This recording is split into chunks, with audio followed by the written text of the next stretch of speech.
Батбол улсад. За Монгол мал хөтөлбөр хатрын 3 дахь хаян үйлдвэрчлэлтийг хөгжүүлэх хөтөлбөрүүдийг өргөжлүүлнэ гэдэг энэ хөтөлбөрт маш тодорхой заасан байгаа. Шинэ сумтай холбоотой сумын төслүүд дээр бол би бас хэлмээр байгаа энэ хөдөөнөөс сонгогдож гарч ирсэн гишүүд бол энэ төслийг хөтөлбөрийг дэмжиж ажиллаарай гэж хүсэн. Энэ дээр бол эхний 12 онд 5 сумаас эхэлнэ гэжсэн харамсалтай нэг тендерүүд нь зарлагдаагүй юм байлаа.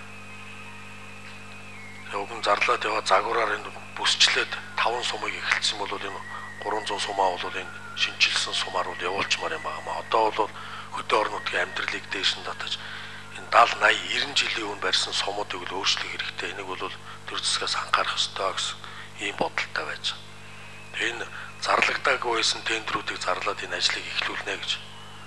Яг ямар ч үсэн туршилтаар эхлэн цаашдаа бол 100 сумыг бол загвараар сум тундууд барина гэсэн ийм төлөвлөгөөтэй байгаа.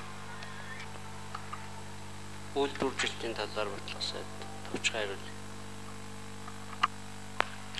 За 2010 оны 6 сарын 23-нд улсын хурлаар баталсан энэ шинэ бүтээн байгуулалтын дотор үйлдвэрчлэлт байгаа шинэ сумын төв төсөл.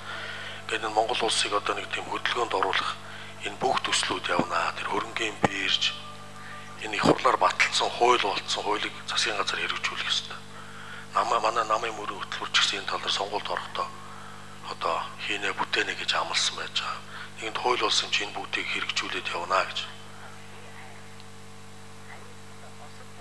Одоо юу гэж хэлэх гээд нэгэнт хууль юм чинь засгийн газар хэрэгжүүлэх ёстой. Энийг бүгдийг нэгээл явна. Өөрөө ажил хэсгийг ахлаад явж байсан. Одоо их хуралд байж байгаа. Тэгэхээр энэ тал дээр авах мэдээж нааштай цааштай юм харахад бас дэмжиж ажиллаарай гэж бодсон.